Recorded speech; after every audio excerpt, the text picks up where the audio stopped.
अस्सलाम वालेकुम dear viewers, क्या हाल चाल है। उम्मीद है आप सब खैरियत से होंगे। तो चलें आज का हम अपना लेक्चर स्टार्ट करते हैं कॉम्प्लेक्स एनालिसिस का।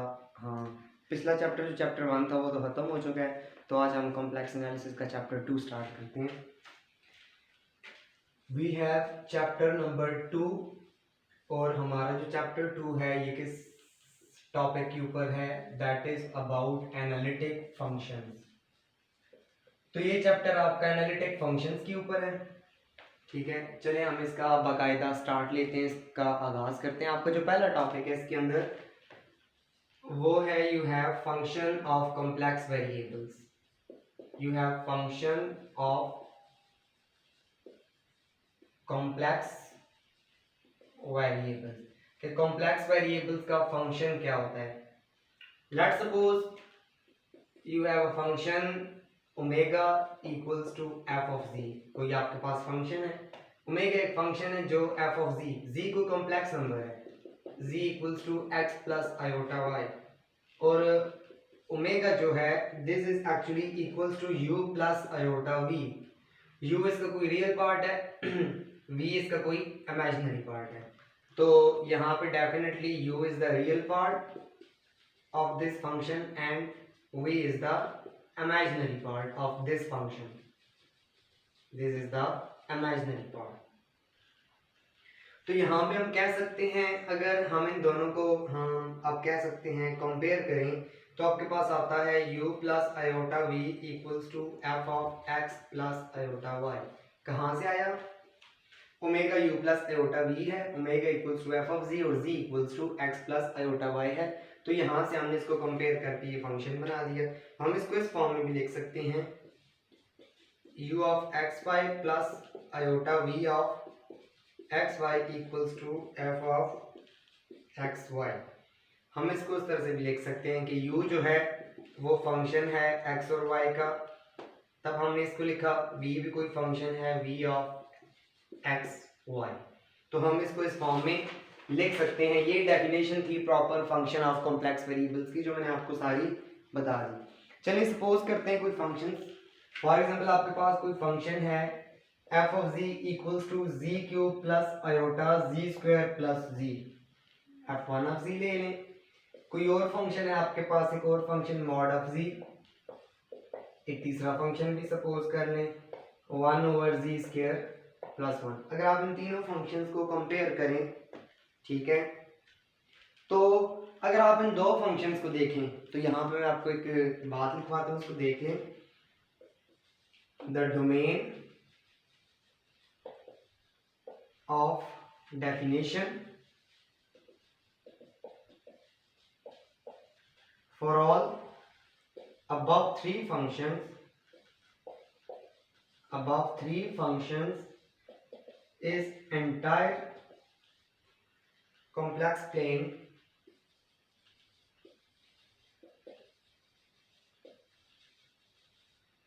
except that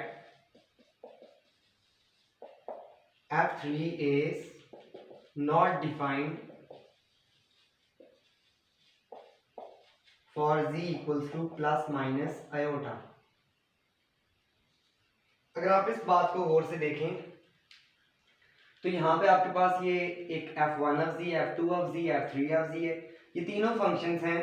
तो हम अगर देखें कि इन फंक्शंस की जो डोमेन है वो पूरे का पूरा कॉम्प्लेक्स प्लेन है, ठीक है, कोई भी पूरा कॉम्प्लेक्स प्लेन है आपके पास, अगर this is your complex plane, तो इनकी डोमेन पूरे का पूरा कॉम्प्लेक्स प्लेन है, कोई वैल्यू भी एक्सेप्ट करते हैं। मगर एक f3 एक ऐसा फंक्शन है, अगर आप z स्क्वायर प्लस 1 को इक्वल्स टू 0 लें तो z equals two plus minus iota, ये इन वैल्यूज के ऊपर डिफाइन नहीं होता। तो इसकी डोमेन भी पूरा कॉम्प्लेक्स फंक्शन है, इसकी डोमेन भी पूरा कॉम्प्लेक्स फंक्शन है, और इसकी जो डोमेन है वो आपके पास पूरा कॉम्प्लेक्स प्लेन है एक्सेप्ट दीज 2 पॉइंट्स। इन 2 पॉइंट्स के अलावा आपके पास जो इस फंक्शन की डोमेन होगी वो भी पूरे का पूरा कॉम्प्लेक्स प्लेन होगी। एक एग्जांपल देख लेते हैं।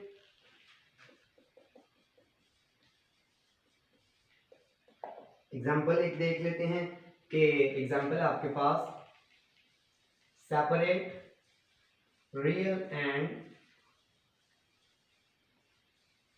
इमेजिनरी पार्ट्स, एक फंक्शन है उसके आपने रियल और इमेजिनरी पार्ट्स जो हैं, रियल और इमेजिनरी पार्ट्स वो आपने अलग अलग करने हैं। F of z equals to z square, ये आपके पास कोई फंक्शन है, आपने इसके रियल और इमेजिनरी पार्ट्स अलग अलग करने हैं। चलिए देखते हैं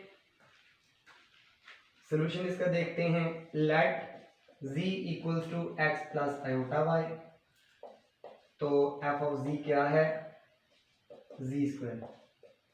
f of z equals to x plus iota Y इसमें पुट कर दें, क्या आएगा आपके पास, X square plus iota square Y square plus 2 iota X Y square आपने ओपन कर दिया।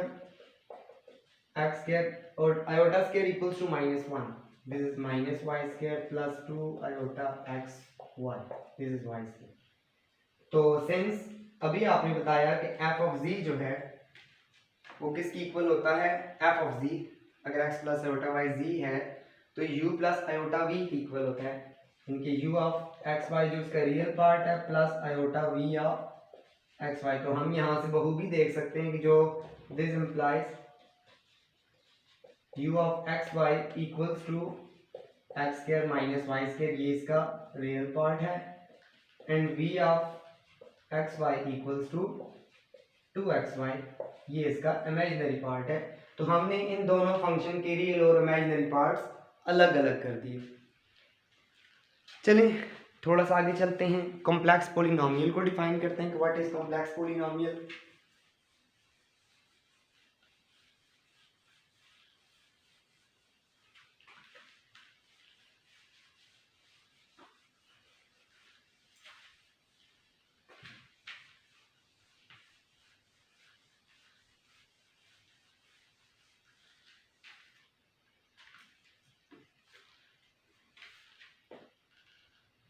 We have complex polynomial. आप कॉम्प्लेक्स प्लेन के अंदर कोई पोलिनोमियल सपोज कर लें,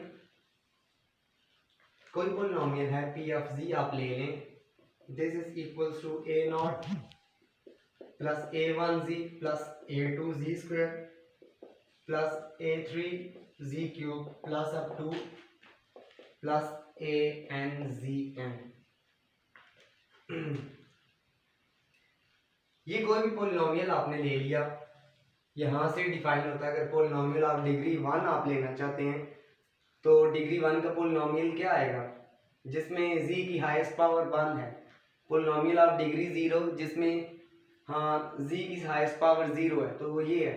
तो इसमें ये अगर आप यहाँ तक ले लें तो ये पोलिनोमियल आप डिग्री 1 आएगा, यानी कि ये बेशक 0 लेकिन z की एटलीस्ट जो सारे z's इन्वॉल्व हो जाएं, लेकिन वो z जिसकी हाईएस्ट पावर ज़्यादा होती है तो हम उसको उस डिग्री का कंसिडर करते हैं। ठीक है, इस तरह से हम लेते हैं, एक रिस्ट्रिक्शन लगा देते हैं, if an is not equal to 0, अगर आपका an 0 नहीं है then the above polynomial of degree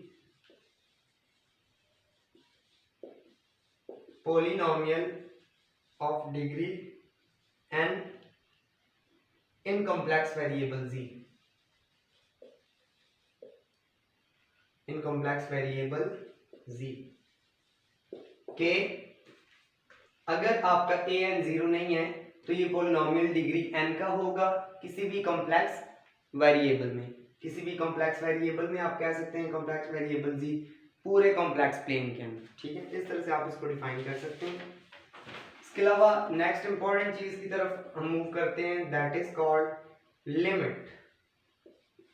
limit क्या डिफाइन करते हैं कि आपके पास हाँ let f of z be any function in the complex plane, कि एफ ऑफ जी किसी भी कॉम्प्लेक्स प्लेन के अंदर कोई फंक्शन है, तो आप क्या कह सकते हैं कि लिमिट जो होगी उस फंक्शन एफ ऑफ जी की at the point z approaching to z naught that is equals to omega naught. आप इसको इस तरह से डिफाइन कर सकते हैं।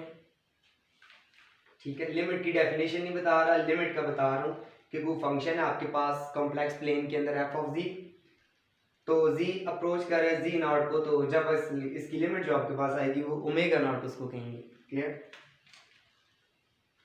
तो the value of the function, थोड़ा सा आगे चलते हैं।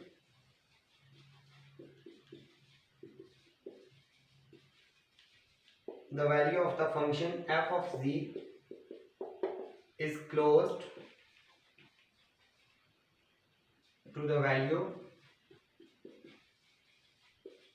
omega naught for all points z, for all points z in the neighborhood of z naught। Neighbourhood हमने लास्ट टाइम भी डिफाइन किया था लास्ट लेक्चर में, except possibly at z naught, except possibly at z naught। कोई इतनी मुश्किल कहानी नहीं है, ये सारी आसान सी बात है कि the value of the function f of z is close to the value omega naught. कि एफ ऑफ z की जो वैल्यू होगी, इसकी लिमिट की जो वैल्यू, वो ओमेगा नॉट के बिल्कुल क्लोज होगी। कब? For all points z in the neighbourhood of z not, कि सारे पॉइंट जितने भी z लाई कर रहे हैं किसी भी z नॉट की नेबरहुड में, except possibly at z naught, क्योंकि z नॉट के ऊपर आपको पता है कि वही पॉइंट एक्चुअली एग्जैक्ट वो सेंटर होता है। लास्ट टाइम हमने इसको जब नेबरहुड डिफाइन किया तो मैंने आपको ग्राफ ड्रॉ करके सारी बात बताई थी, वही बात है। चलिए हम डिफाइन करते हैं डेफिनेशन ऑफ लिमिट। लिमिट को डिफाइन करते हैं, डेफिनेशन ऑफ लिमिट। ये सारा कुछ कॉम्प्लेक्स प्लेन के अंदर हो रहा है, तो हम कब कहेंगे कि ओमेगा नॉट जो है एफ ऑफ z की लिमिट है at the point z approaching to z naught. तो ये कब होगा? ये तब कहेंगे कि when f of z minus omega naught is less than some epsilon, whenever mod of z minus z naught is less than some delta। वही बात है जैसे आपने वो लास्ट टाइम नेबरहुड वाली बात कही थी कि आपने कोई एप्सिलॉन रेडियस का सर्कल ले लिया था, तो आप उस ओमेगा नॉट को एफ ऑफ z की लिमिट कहेंगे अगर इनके डिफरेंस का मॉड उस एप्सिलॉन से छोटा आ जाए। इस तरह से मैं इसको ड्रॉ कर देता हूँ, कॉम्प्लेक्स प्लेन के अंदर है। फॉर एग्जांपल ये पॉइंट है आपका z नॉट, यहाँ पे आपकी कोई लिमिट ओमेगा नॉट, ये एप्सिलॉन रेडियस का सर्कल है। तो यहाँ पे आप क्या कहेंगे इसको, अगर आप एफ ऑफ z ले लें, ये सॉरी z नॉट ही है, तो पूरा फंक्शन जो है कोई भी कॉम्प्लेक्स आपका फंक्शन है, ठीक है, वो एफ ऑफ z में से अगर आप ओमेगा नॉट माइनस करें तो उस एप्सिलॉन रेडियस के सर्कल से छोटा रहे। कब? जब z माइनस z नॉट किसी डेल्टा से लेस रहे। डेल्टा एक नंबर है, ठीक है, तो आप कहेंगे कि वो जो एफ ऑफ z जो है, ये जो ओमेगा नॉट है, ये लिमिट होगी F of z eight the point z not. चलिए हम इसकी एक डेफिनेशन भी, एक एग्जांपल देख लेते हैं।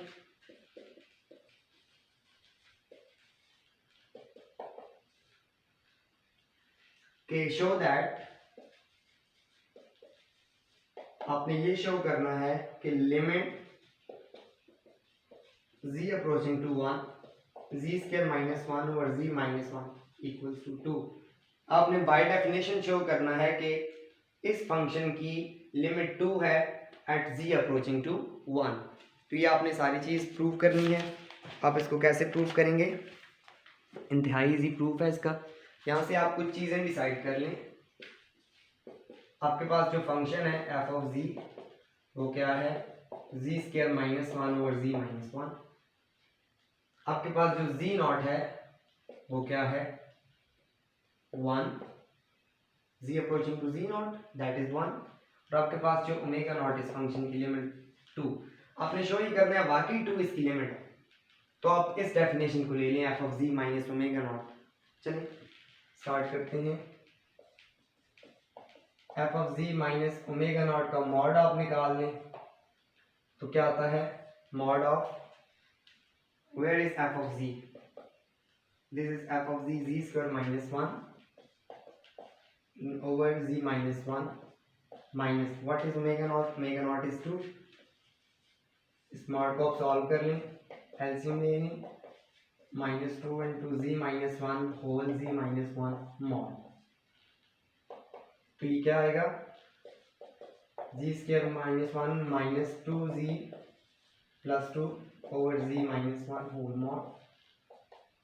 What is this, G square minus 2z plus 2 minus 1, this is minus 1, so plus 1 over z minus 1 mod, this is z minus 1 whole squared over z minus 1 mod, this cancel with this, z minus 1 mod. You are left with z minus 1 mod. You can say that it is less than some delta.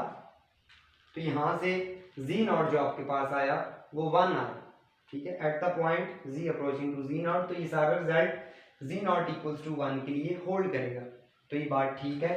This implies, आप कह सकते हैं कि limit exist कर रही है और limit इसकी यही है, ठीक है, f of z minus omega naught is less than some epsilon whenever z minus z naught is less than some delta। तो ये आप इस तरह से बाय डेफिनेशन प्रूव करते हैं कि वाकई इस फंक्शन की जो लिमिट है वो 2 है at the point z approaching to 1। तो आज के लिए यही लेक्चर था, इंशाल्लाह मैं नेक्स्ट लेक्चर में आऊँगा आपके सामने, मज़ीद इसको हम आगे चलाएंगे। तब तक के लिए अल्लाह हाफ़िज़।